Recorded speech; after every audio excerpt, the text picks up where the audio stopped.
Welcome to the forecast. To my left, we have GW. GW, how you doing? Garrett? I'm doing swell. Well, it's a little bittersweet, though. You got to give props out. Sad day. Lois Lane, Margot Kidder passed away today. Oh, yeah, I forgot Sadness. I saw that. We'll start here with Image Comics. Barrier number 3 of 5. This is Brian Kivan, Marcos Martin. A very special silent issue. This is the first wordless comic ever to come from Brian Kivan or Marcos Martin. Garrett, I think you found your solution. No more Spanish. It's going to be a silent issue. We talked about it on the actual show. This comic is about language barriers. So in this issue, because maybe she's deaf from what happened in end of issue 2. Oh, because those aliens kind of made her ears destroyed her. Right. So we get a silent issue. Does that excite you? Because when we read there was a Batman and Robin silent issue that we saw a while back. Every once in a while they put out these. Where they try to use the medium to tell you a story without any words. Does that excite you? It does. I really look forward to silent issues. I mean, I don't think they should be coming out monthly, but I feel like every now and again, like maybe once a quarter or once or a year, maybe a good silent issue is just kind of like celebrating the art that's telling this story. Because it is, that is, 75% of this medium is art direction. So I think that, I'm excited for it. And when I heard silent issue, I always smile or get excited for silent issues. Because I think of that Batman and Robin Requiem issue, and I'm like, man, that thing was so emotional and no words the entire time. I was like, jeez. That was good. There was a Hawkeye issue that Matt Fraction and David Aja did. That was all silent. That was good too. There's been tons of examples of it, but I think when it's done well, it works very effective in comics, more than any medium. Even so, like movies and stuff like that. I think a comic, like you said, what you see is most of the experience. And so it's going to be very exciting to see what these two pull off because I think they've been doing a good job. And for this book, that makes me excited with these two people. So, Crude number 2, this is Steve Orlando and Gary Brown. The refinery city of Blackstone is a new Russian frontier, stinking of oil, but offering money and sexual freedom to those brave enough to live here. Peter Petrovich has come for revenge to hunt his son's killer. But what he finds is the most brutal fight of his life. Hey, Garrett, you know what I just remembered? I asked if you... What? Before the forecast, I asked if you were still getting this. I just realized I got issue 1, but I haven't read it. Really? I forgot what this book was called until I read the list, and I was like, oh, yeah, I remember this book. I actually really enjoyed issue 1. Yeah. And while I was reading it, I kind of felt like I was reading the story, like the movie Taken. And then I saw in the back of The Walking Dead or something, here's a preview of what's supposed to be the Russian Taken crew. And I was like, oh, crazy. Because it's got a lot of influence from the Taken series by Liam Neeson. And yeah, I think it's cool. It's fun. It's a father-son version of that kind of story. But yeah, I like it. I think it complements Dead Hand, which we're going to talk about here in a second, really well. Kind of that Soviet Union, Cold War, Russia era kind of storytelling. That cover looks great. That art style looks great. So I'll have to figure out where my issue 1 is and read it and catch up on that. Dead Hand number 2 is Kyle Higgins and Stephen Mooney. Cold War Relics Part 2. We talked about issue 1 on the actual show, and I believe we all enjoyed it. It really surprised me because I didn't know what this was going to be about, and it really was different than I thought it was going to be. Gary, looking forward to issue 2? Yeah, I'm looking forward to issue 2. Issue 1 gave me enough information and not enough information to keep me wanting to know more, especially that, spoilers, the first town, the town that they live in is inside the old Soviet Union. So that's very exciting for me that it's an American town is kind of pigeonholed inside the old Soviet Union. So I'm excited to see what happens next. And I love these covers. I think these covers look great. Yeah, we're going to figure out why they have that American town. Are they raising children there so they become Americanized, then later they can use them as spies? Maybe, who knows? Or is it just some sort of, I guess I don't know what would it be for. But it's very interesting. It's a very strange concept, and it really made me excited to see what else is going on. So, Dry County number 3, this is Rich Tomaso, and also doing the art himself. Lou employs a new gag writing technique in a teenage groupie try and track down Janet. This book here, I believe we talked about it when issue 1 came out. I mean, it's a very, I would say, subtle book, very slow. Are you still enjoying this, Garrett? Yeah. The first, like, again, it's not like your, the description's like your everyday crime series, and it's not very heavy. Like, I don't think it's very super deep. So that kind of part, not saying that it has to be super serious or anything like that. It's kind of lightly played. Like, the art style is great.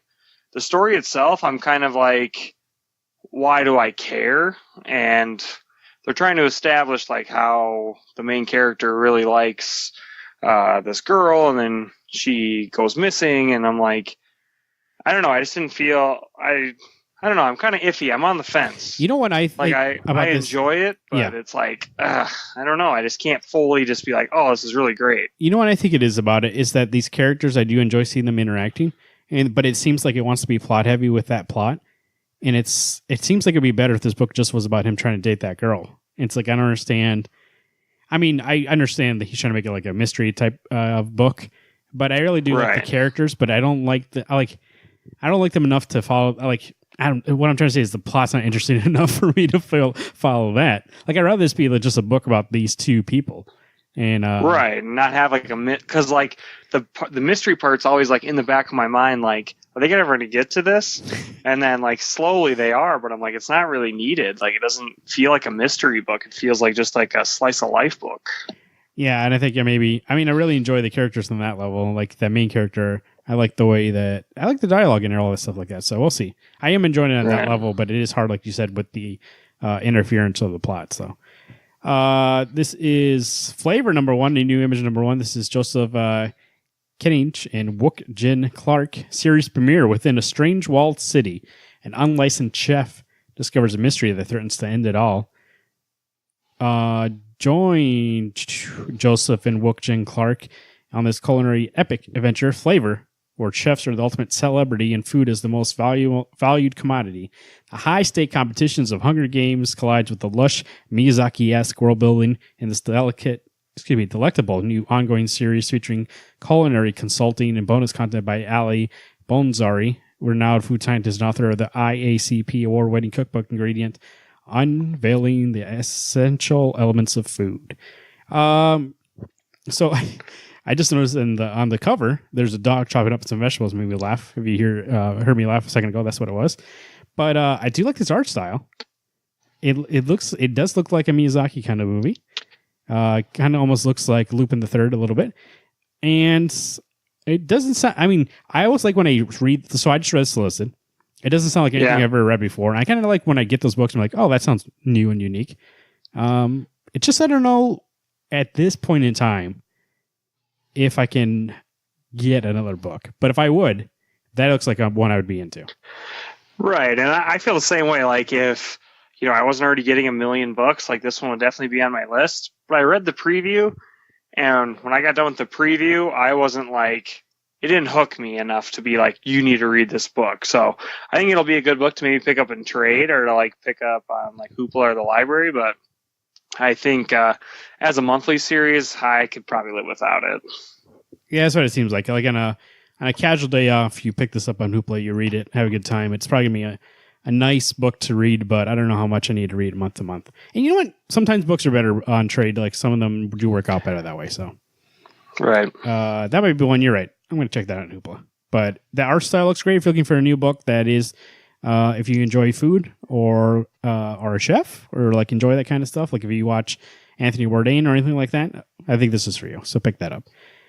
Gideon Falls, number 3. This is Jeff Lemire and Andrea Sorrentino. Last couple issues I've really been enjoying. It's probably one of my favorite new books. Also, Dave Stewart on colors. Great team so far, and I think we're at a point now where I'm sure this book is something special. Garrett, what do you think?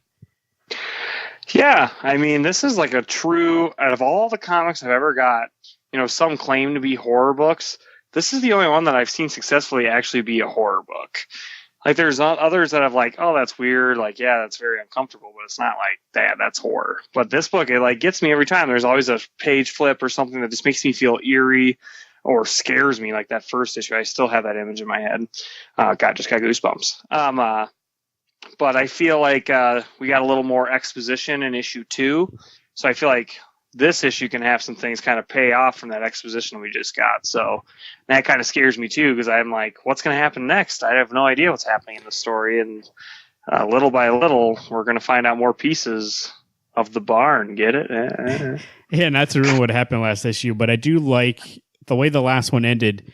And if go back and listen to our review, if you have listened to this and you're trying to understand what I'm trying to say, the first issue and the second issue have one element in both of those that turned this into what could have been a generic trope of a story and be like, nope, we're not going to do that. And it made me excited. So I am really excited to see where this goes. So Moonshine number 10, this is Brian Azzarello, Eduardo Riso, Mystery Train Part 4.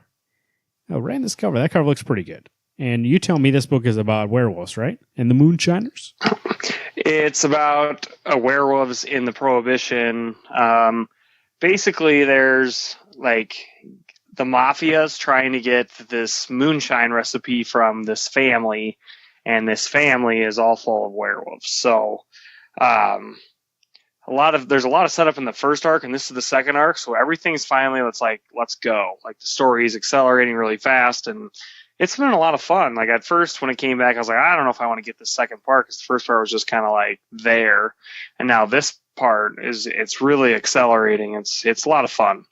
I think if you like a good werewolf monster book, if you like that time era, I think you'll enjoy it. And it's kind of, it's got a very gritty art style that's meant for that timepiece. So it's a good book. It's Moonshine number 10. Coming up in Dark Horse Comics, we got Ether, Copper, Golems number 1, Matt Kent and David Rubin. Very good team, a very good writer and artist. This is the second part of Ether? Ether I know ended for a while. Is this like volume 2? Yeah, this is volume 2. And I'm so excited, except I found out that the second volume is only a mini, which, to be fair, volume 1 was only 5 issues, so they can probably do more volume sequels when they have time, which is fine with me if they actually do that. The first volume was so much fun. Great art style, because I got a little taste of David Rubin before you guys did when he showed up in Black Hammer from this book, and man, do I really enjoy the story that he's trying to tell in this Ether book. And Matt Kent from Department H, really love him as a writer, so I'm excited for this book. As of right now, this is probably my pick of the week, just because there's been such a delay from volume 1 to volume 2, so I'm excited to get back into this universe. This might be something I'd go back and get that first volume on Hoopla and see and read it, because I do enjoy these two creators. So yeah, and especially as these small contained stories, it wouldn't be hard to catch up.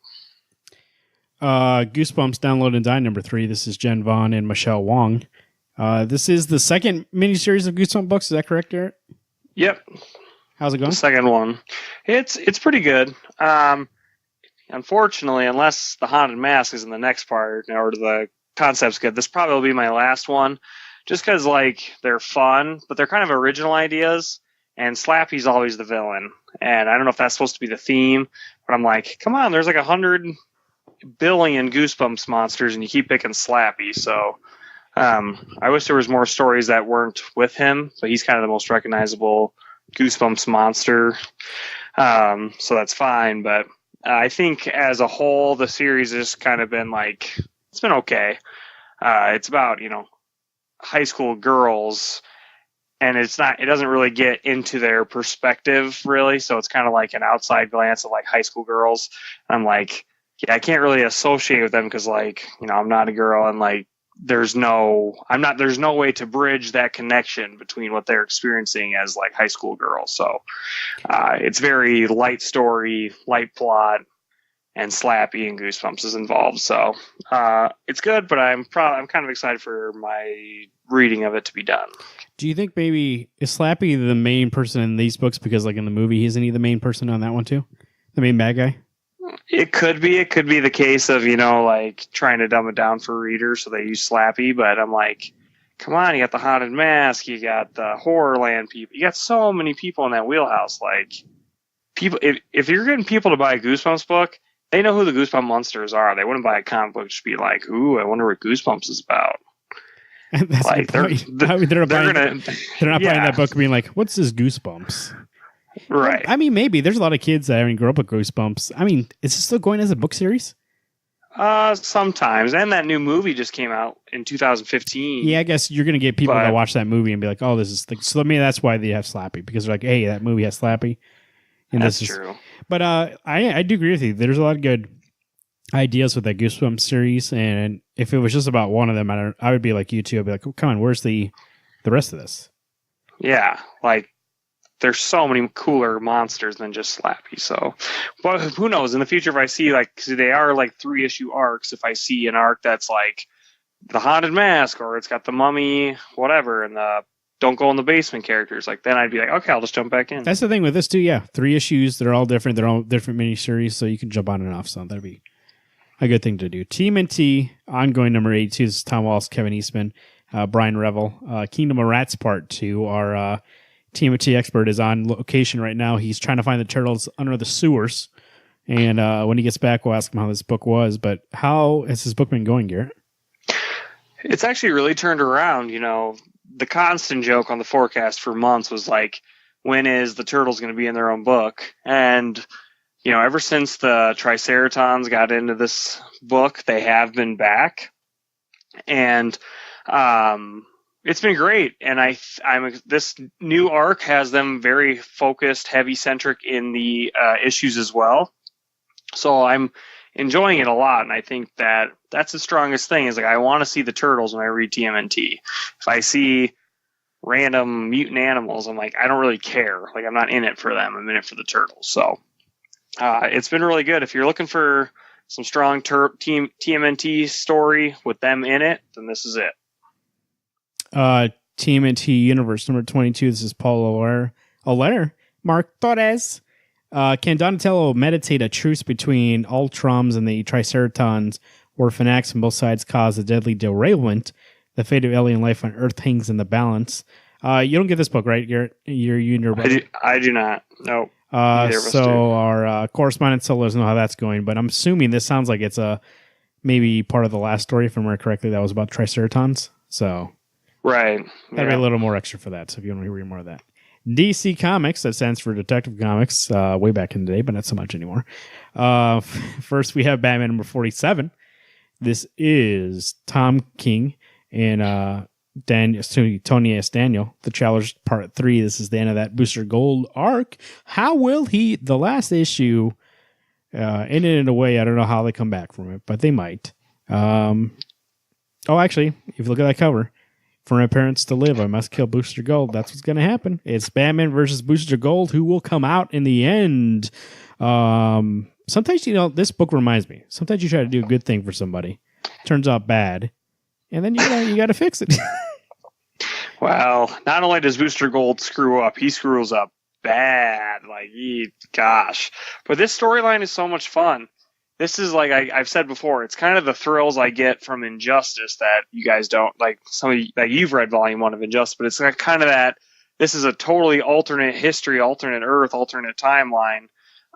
So it's no holds bar, anything can happen, as you've seen in the first 2 issues of this arc. So I think this is the last issue of the arc. I'm not for certain, but I'm super excited because it's just fun what you can do when there's no rules. It's fun, but also it's introspective seeing Bruce with his parents there, and then he still can't be happy. His parents in last issue, I guess from that cover you could see, his parents died. So it's now he's being Batman again. Oh, by the way, he is Batman on that cover, which is weird because he wasn't Batman in the actual series. So, right. Garrett, you getting his Batman Sins of the Father number 4? Yes, I am. And this is Crystal Gage and Raphael Linko. This is based on the Telltale game, is that correct? It is, yeah. But it's between season 1 and 2, and I just finished season 2 last weekend. And how's the comic? Are you saving it? The comic is okay. I feel like they're just putting it out, just be like, hey, we have a Telltale Batman. The story itself is kind of weak. The art by Raphaenko, very good. so much so that some future projects he's going to be on from Image, I'm excited to jump on. And he's done some work on Postal, that series that I read from Image. But I don't know. I feel like we're halfway through. I feel like things can turn around and kind of propel the story, but only the issue will tell. And it's enough to take a chance. When it's $3 an issue, I'm still like, okay, I can take a chance on it, even though probably the next issue that comes out will be $3.99. So we'll see. This book, I actually decided, Batwoman number 15, it's Margaret Bennett, Fernando Blanco, The Fall of House of Cain. I was behind this, and then they just announced that Batwoman is ending. So I think I'm going to stop picking up in issues and start picking up in trade, since I am behind anyways. Or read on Hoopla, excuse me. I'm going to pick up in trade. I'm going to read it in trade. And but if you're getting Batwoman, there you go. There's one of the last few issues coming out tomorrow. I believe it's ending in August. Brave and the Bold, Batman, Wonder Woman. Excuse me. Yep, that's right. Number 4, Liam Sharp on art and writing. That cover looks great. And I did hear, I believe you and Alex were talking about this book, and it was just okay. Is that still the case?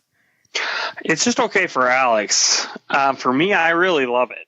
I think this is like a huge fantasy epic, like Game of Thrones style, but with Batman and Wonder Woman as your two main characters.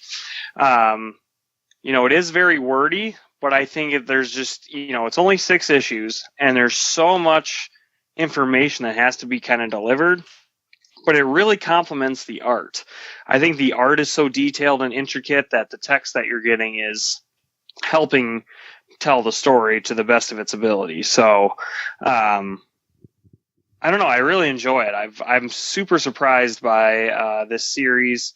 Again, we talked about it way back when issue 1 came out. Like, team ups, I think, is the coolest thing ever.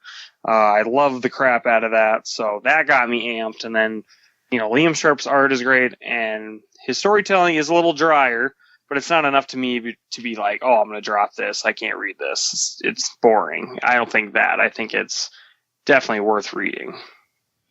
Deathbed number 4 of 6 is Joshua Williamson and Riley Rossmo. Did you get this book?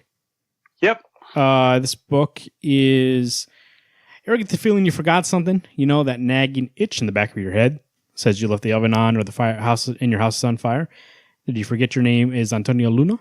Have you found yourself the target of an intricate web of light-threatening assassination attempts for reasons that continue to elude you? Maybe you're having trouble remembering the face of the ninja you killed last week in self-defense, or quite possibly is your name Val Richards and you have no clue why you agreed to accompany a dying lunatic on a suicidal mission to have the most memorable death of all time. If any of these sound like you or someone you love, then you need to get the exotic jellyfish plant of the underwater city of Woomba. Its toxins will make you relive all your memories, even the horrible ones you want to forget. Okay, so I was going to read that to be like, what is this book about? And it sounds like it's just some sort of like fantasy, we'll call it road movie, road comic. Is that what it's about? Like they're trying to get these jellyfish to remember who they are? Well, basically the main character, yes, obviously he's getting close to his deathbed. And he's an immortal who's had all these greatest hits, and he's starting to forget details or things because obviously, he's dying. He can't retain his memory the best of his ability. So this is him just trying to hold on to his memories, and I feel like death's going to win out. The first half of this series has been so much fun. Great art. Riley Rossmo kills it. And Josh Williamson's storytelling is really good, too. There's a lot of fun, dry humor in this. But it's very trippy. To say this is a linear story is totally not true. You got to read from issue 1, otherwise it won't make much sense. But it's a fun book. Injustice 2, number 26, Tom Taylor, Bruno Rondaldo, and Juan Alberayan. With their immediate crisis behind them, Batman holds a meeting with his fellow heroes to get back to the business of rebuilding the world. But a crisis at Wayne Manor calls him home. There's a rogue agent still on the loose, putting Alfred and Catwoman in grave danger. So now the cover here has Alfred, gun to his head, and Batman running in. Is this R.I.P. Alfred? Well, that would be stupid because it already, spoilers, was R.I.P. Alfred, so... He died, he came back to life. If he dies again, so I'm not a big fan of this cover, and plus this Batman, we don't know if it's Bruce Wayne Batman, or did we talk about it on the show at all? Did I spoil this? No, but on Catching Up with Garrett, I spoiled it because that's right. I put a picture. You put the image. Well, because I don't read this book, and I'm looking for a picture to put in while you're talking about it, and I guess you told me afterwards that it was a spoiler, and I didn't realize it that I revealed who the other was. It the other Batman, right? Yeah. So that's in there. So if you want to see who that is, go ahead and watch that video and get spoiled. But so it's either Bruce Wayne Batman or another Batman played by somebody you definitely know who it is. But I'm excited. I mean, I feel like this series is getting closer to an end. Like, I'm starting to think they can't keep this going on forever, but each issue has still been great. It's definitely leading to something, but I feel like we're in the last couple arcs here. Justice League, No Justice #2, Scott Snyder, James Tynion IV, Joshua Williamson, and Marcus Tau on art. No, excuse me, Francis Manapul and Marcus Tau, on art. The team arrive at Brainiac's home to find it already in chaos. Only by splitting up and journeying to the 4 cosmic trees of Kulu will they have any hope of saving the planet. But what's waiting for them will test the true mettle of their new alliances. I really did enjoy issue 1. It really did surprise me. It's a big action kind of story that I think we'll get these 4 issues. Like, it's a big action movie, and then it'll settle down for the actual Justice League series. But we have great art from Francis Manapul for these 2 issues, and I believe the next 2 are going to be Jorge Jimenez, who also is amazing. So you don't have to worry on that front, and I really did enjoy the writing on that first issue. So I'm really, really pumped for this, and I mean, it is a weekly series, and you know I hate it. But I actually was kind of excited when I read the last issue, and I was like, oh, I get to see the next part next week. Right. I mean, it hurts the wallet a little bit, but at least it gets rid of that waiting that is kind of annoying when you're really into something. So, but I mean, when you're right, because you're getting this kind of quality of content, and it's filling what you normally probably wouldn't get. You know, that's this true. Epic of a storyline. So, I'm very excited as well. I mean, that art style is great, and like this grand story, and there's stuff for new fans, old fans, like a lot of Easter eggs and kind of funny quips that you're like, oh yeah, I remember that storyline or whatever. So very much excited to see what's coming next. Yeah, I know you say there's stuff for new fans and old fans. I am curious to see if anybody else brand new really enjoyed this. I know Alex said it was okay. He really did. He said it was kind of like a 7, I think he said. Right. But I mean, I know me and you both enjoyed it. I'm not sure how much that is, though, that we like the DC lore more than he does. So I am curious. We know these characters, but if you're jumping into this series and you do enjoy it, I am curious to hear what your thoughts are. And it's 605-215-1849. Drop us a voicemail. Let us know what do you think of Justice League No Justice. New challengers #1 is Scott Snyder, Aaron Gillespie, Klaus Johnson, and Annie Kubert on art. From the pages of Dark Knight's Metal, Challengers Mountain has returned to the DC Universe and chosen a new team of explorers. 5 misfit strangers are given a second chance at life, but only if they obey the orders of the mysterious professor and execute deadly missions in the most unexplored corners of the multiverse. And if the new challengers of the unknown fail, it will be more than just their own lives that hang in the balance. Are you going to pick this up, Garrett? Yeah, I am going to get this. I know that we've kind of had a bad track record with Scott Snyder lately, but I have always wanted to get like kind of that military, not necessarily, I guess isn't military, but still like a book that's not about superheroes from the DC universe. So I'm excited for this, and this villain kind of looks like a Red Scullion kind of bad guy. So I don't know. I'm ready for like an original-ish story that takes place in the DC universe that will still have big stakes, and seems like this is all about adventure and discovery and things like that. So I'm excited to see what happens. Superman. The art team itself, the art team is pretty great though. Klaus Johnson, yeah, and Andy Kubert. So Superman special #1. This is Patrick Gleason, Mark Russell, Ian Flynn, Scott Gillespie, Brian Hitch, Carrie Andrews on art, and Jorge Jimenez on that cover. The promise: Superman's world is about to change in a big way, but before it does, the Man of Steel has some unfinished business to attend to. On Dinosaur Island, Superman and a forgotten soldier of the past takes one last trip together into the abyss of tomorrow as Captain Storm now stands face to face with the world of today. This exercise special also features stories written by Mark Russell and Ian Flynn, with art by Carrie Andrews and Brian Hitch. I'm going to admit it, Garrett. I for me in my head, I was like, I'm done with Superman after that last issue. I think that ended that run perfectly. I don't know why I need a special. But then this is, and that Superman run, they stopped by Dinosaur Island, and it was kind of a throwback to New Frontier.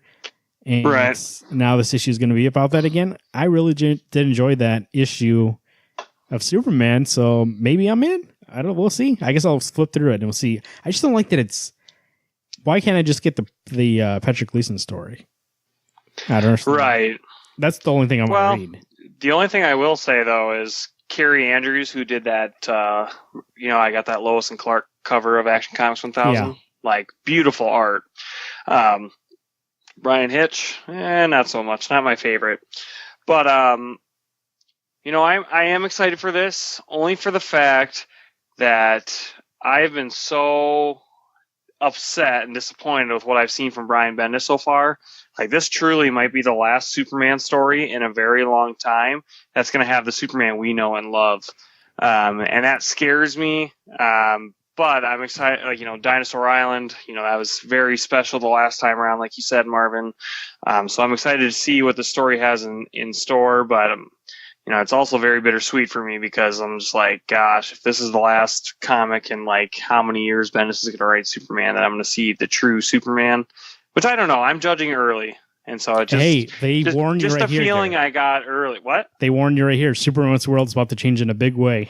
But before it does, I know, and it's like, hold on, because like everything I love about this character seems to be like, what the hell are you doing? So I'm ready for one last ride, the true ride of Superman, and we'll find out what happens next, I guess, after that.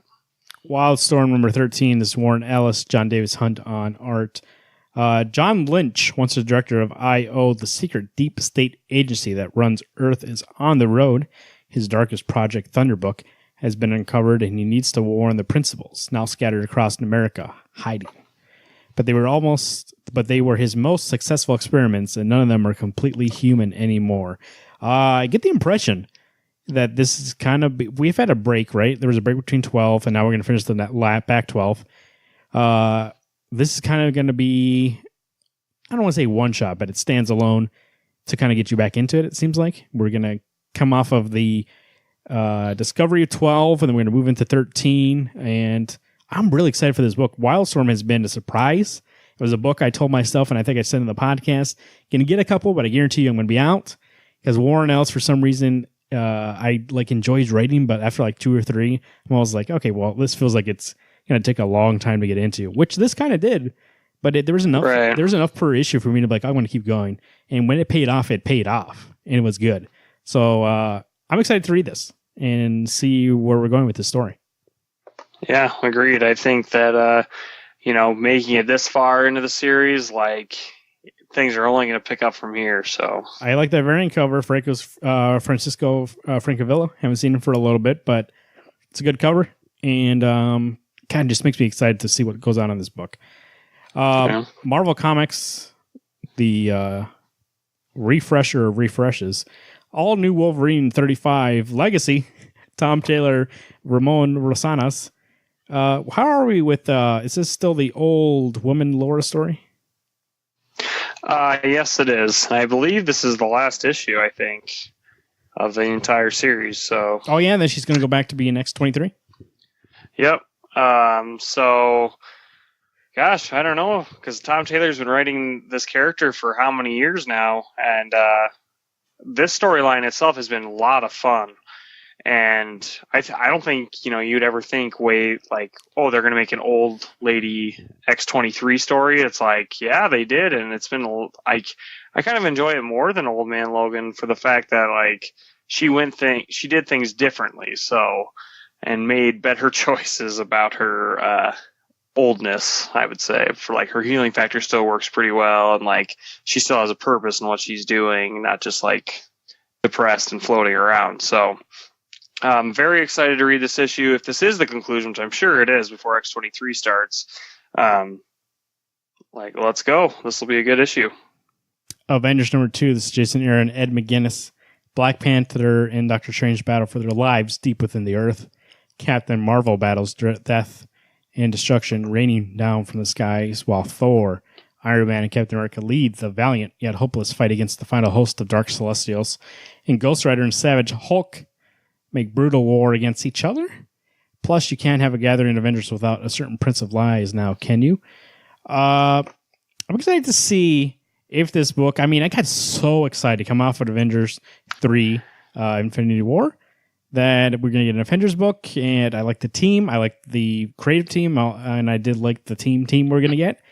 And then that issue 1, and there's just one bad part of that issue 1. If you go back to the start of the review, I don't want to spoil it, but there's one I thought at least bad. You really enjoyed it. So, I mean... I really did like it. So, I think if they can change that one thing, I think I'm into this too. It really does seem more fun than it has been for a while. And I'm just excited to see what Jason Aaron does with all these tools to tell a story. Ed McGuinness, I went in being like, I'm not going to like his art, but I actually do. I think whoever's coloring, I forget who it was, is doing a good job to make his art look less shiny than it's David Curiel. Were you excited for Avengers 2? Yeah, I'm very excited. I mean, I'm looking at the preview right now. I too, coming off Infinity War, was like, yes, give me a good Avengers book that could be as epic as Hickman's run, and I think this will be it. And yeah, I know there's some comedy beats and whatever that we talked about on the show, but I think this has potential, especially with Jason Aaron at the helm, to be one of the greatest Avengers stories of all time. And yes, I know, I shouldn't bring up the other guy, but DC is doing a Celestial thing, and so is Marvel. It's this is awesome. It's just a cool time to be reading Justice League and Avengers, because they're just going up against such big threats that it's holy cow, this is so much fun. And Ed McGuinness's art is very crisp and detailed, and again can be cartoony, but I like it. I think it adds some flavor to the team. I just want to see them come together as a team, which we didn't really get in the first issue. Captain America number 702, Mark Waid, Leonardo Romero, Howard Chaykin, and Rod Rice. Promised Land, Promised Land Part 2. Gary, you still getting this book? Yep, I still am. Oh, you are? Okay. I read 701, actually, and it was great.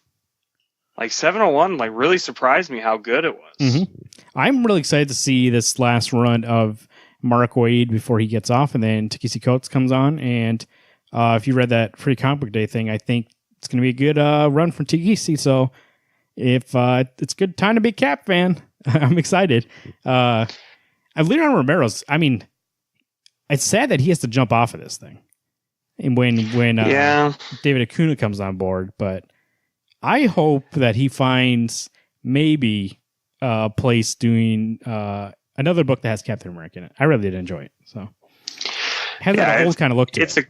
Right, and it's kind of not to be pun city, but it does have a legacy feel. It's very much honoring Cap's legacy from his descendants. So that's I've never seen a story like this before, and it's fun.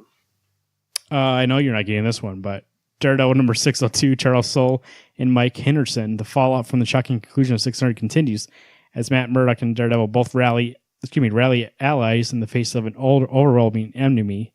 And how exactly does Wilson Fisk fit into things? Not the way you expect. Sorry, I got something on my tongue. That's okay. You know what I was thinking about today, Garrett? And full confession. You know, Marvin is always behind in issues. I haven't read 600 yet. That's where I'm at. And I saw this on the list. I put it on my list to get. But I don't know if I'm going to get it. Because you guys said you didn't like 600 or 601. Or 600 you both jumped off. Yeah, 600 we both read, and I was like, all right, we're done. So I'm wondering, do I read those two before I get this one to figure it out? Or do I just pick this one up and hope that I enjoy it? I would say maybe read the ones that you have before you make... you could just read issue 600 and be like, all right, hard pass. But I don't know. It doesn't... I can't say anything because I dropped it, so you got to kind of do a judgment call. But man, if you read 600, you're going to be like, "Whoa, that was so boring." We'll see. But 602 comes out tomorrow. Daredevil is one of the books that I've been getting the longest, so I don't know. That's the only thing that makes it kind of hard for me. Right. Hunt for Wolverine: Claws of a Killer number 1. I don't think you're getting this, Garrett, but I just wanted to bring it up. The next mini from the Hunt for Wolverine So go and get that if you're looking forward to that event. Mighty Thor, Gates of Valhalla, #1. This is Jason Aaron, Ramon Perez. Oh, geez, Ramon Perez is doing the art for this? This is The Last Goodbye. The death of Mighty Thor has come and gone, but Jane Foster's power to inspire lives lives on. And even in the far future, don't miss the tribute to Jason Aaron's epic tale of Thor and the Mighty Hammer, a millionaire, drawn by racing star Jen Bartel. Oh, that's Jen Sells doing the art. And with or without Thor, the War of Realms continues. The mouth of the power grows. The realms will fall, and who is left to stop them? Eisner Award-winning artist Ramon Perez kicks off the next stage of Jason Aaron's ongoing saga. So we can do 2 stories, one in the future about Jane Foster, how people are looking back at her and what she did, and then one that's going to be Thor and his story after the end of Mighty Thor. I am really looking forward to this. I don't know Jen's art. Obviously, it says Rising Star, so she's newer, but Ramon Perez's art is amazing. He did Tales the Same, which was the Jim Henson book comic that came out. Was Jim Henson's unpublished screenplay. Was great. Jason Aaron continuing his long Thor run, which I think we all agreed that ended in a great way. And now we're going to get the kind of third part, right? Because we had Odin's son, he became unworthy, and then Jane took over, and then now he's still not worthy, but is he worthy? No, he's not worthy. Oh, he's not worthy yet. Not yet. But Jane told him, sometimes you don't need a hammer to prove that you're worthy. So he's going to try to make a name for himself again, take back the name, and see what he can do. I'm really excited for this. I think it's going to be great. I mean, there was times in the last couple of years where I was like, I don't know if I should keep getting this book, but I think the last arc was super strong, and I think this will be a good epilogue issue to be like, hey, this meant a lot. Yeah, if you are confused, Mighty Thor ended. This is a one-shot, and then we get the new series next month. So you can jump on board with this one, too, if you want to. Absolutely. Punisher number 224. This is Matthew Rosenberg and Stefano Ladini. Back in the US of A, Frank Castle brings the War Machine armor back to the good US. Better armed than ever before, nothing can stand in the way of the Punisher's mission. Well, that is unless Captain Marvel and other heroes of the Marvel Universe have something to say about it. I bet you anything that if Alex was here, he would love that cover, but I bet you love it too. Oh, yeah. God, and I'm looking at the preview art right now. This book has surprised me the most coming out of Legacy / Fresh Start or whatever. Seriously, one of the best Frank Castle stories I've read. And I think this new arc, him being in America, I get to see a Punisher story where he's using this new armor, in the U.S., within the borders of the U.S. So I think that, reading the solicit, it's the other heroes are like, whoa, you can't use this, violent of technology without consequences. So I think it's be cool that he's going to be doing his thing that Punisher would normally do. Now he's going to be start getting checked and balanced by other superheroes. So I think it's going to get nuts. Quicksilver No Surrender #1. I believe this is a miniseries. It doesn't say, and I thought Marvel was changing that. They were putting on there. It says part 1, so I'm assuming it's not actually going to be ongoing. But this is Saladan Ahmed and Eric Quinn racing out of the pages of Avengers No Surrender. Quicksilver's super speed and abrasive personality has always isolated him, but he's never been truly alone until now. Trapped between the perception of friends, family, and allies, Quicksilver wages a one-man guerrilla war against a monster he's not even sure is real to save a world he may not be part of again. This is from the writer Black Bolt and the artist of Old Man Logan. Team up to bring you a psychedelic survivor thriller unlike anything you've seen before. So if you read that Avengers No Surrender and you want to read more of the Quicksilver storyline, go ahead and pick this up. I believe, if I remember correctly, looking from the feature solicits, this is a miniseries. It's 3 or 4 issues, so I'm not sure why they didn't put that on there. But X-Men Red #4. This is Tom Taylor and Mohammed Assar. How's X-Men Red given, Garrett? I like that cover. Yeah, it is really good. Well, Tom Taylor hasn't led me astray because this book has been just a lot of fun. I think this is one of the better X-Men team books right now. You got Wolverine, Honey Badger, you got Nightcrawler, Namor's coming in, you have Jean Grey, and actual Jean Grey. And I think she was always meant to be a great leader, and she's proving it in this book. And you can just feel how much all these mutants bond together and are trying to protect other mutants, unlike other factions that are willing to kill to protect mutants, or so on and so forth. So, and so far, it doesn't seem like crossovers are coming anywhere near this anytime soon. The second they do, then Garrett jumps off. But so far, like, the story, might be ending in All New Wolverine with Wolverine and Honey Badger, but in this book, I still get more of them. So I'm very excited for this book. X-Men Wedding Special #1. This is Mark Guggenheim, Kelly Thompson, Chris Claremont with art from Greg Land, Cresta Marquina, and Todd Nook. Chris Claremont returns to the X-Men. This is Kitty Pryde and Colossus finally tying the knot. What's a wedding without a respective bachelor and bachelorette parties? Join them as they go on a couple of parties. That's Mark Guggenheim doing the bachelor party, Kelly Thompson doing the bachelorette party, and then Chris Claremont to make the wedding story. So if you've been a fan of the X-Men comics for a long time, you're waiting for this wedding, here we go. The day is Wednesday. Mighty Morphin Power Rangers. This is Boom Studios. Mighty Morphin Power Rangers #27. Kyle Higgins, Ryan Ferda. Daniela DiNucci Culo. Backen. Geez, long name.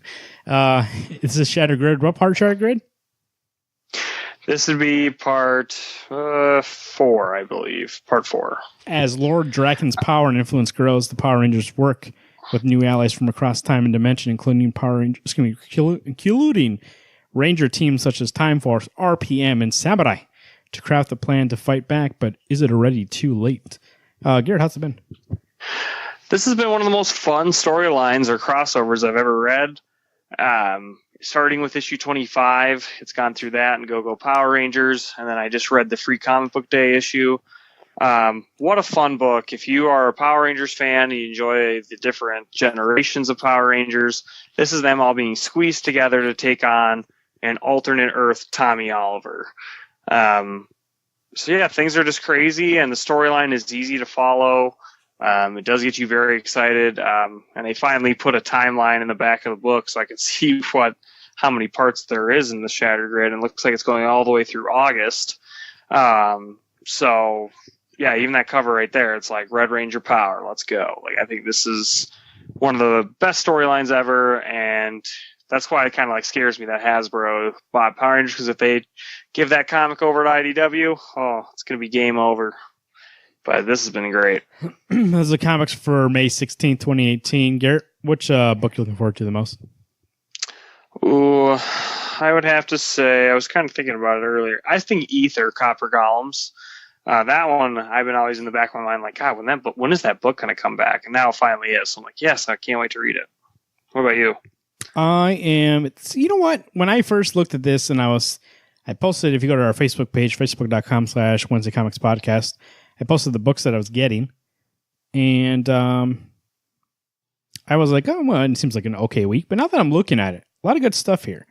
A lot of good stuff. So, but I'm going to pick Thor, The Gates of Valhalla, #1. Just because I really did enjoy the end of that run, and I just want to see how this. I really like when there's a one-shot, one that's going to reflect Jane, and then one's going to move the story forward. And plus, Rowan's art is great, so I'm looking forward to it. Yeah. Garrett, Weatherman's not here, but let me tell you something. I'm going to guess 70 all week until next Wednesday. And little clouds this weekend. You may get a little showers, but it's going to be great weather. Not too hot, not too cold. We call that the Goldilocks. Right in the gosh. How about them roads, though? How them roads doing? Lots of books coming out tomorrow. Lots of good books. There's a lot of milestone books, like you got the X-Men Wedding. There's some different volumes of new comics come out, like Ether, or you're getting the beginning of the new Thor run. Avengers issue 2 is coming out.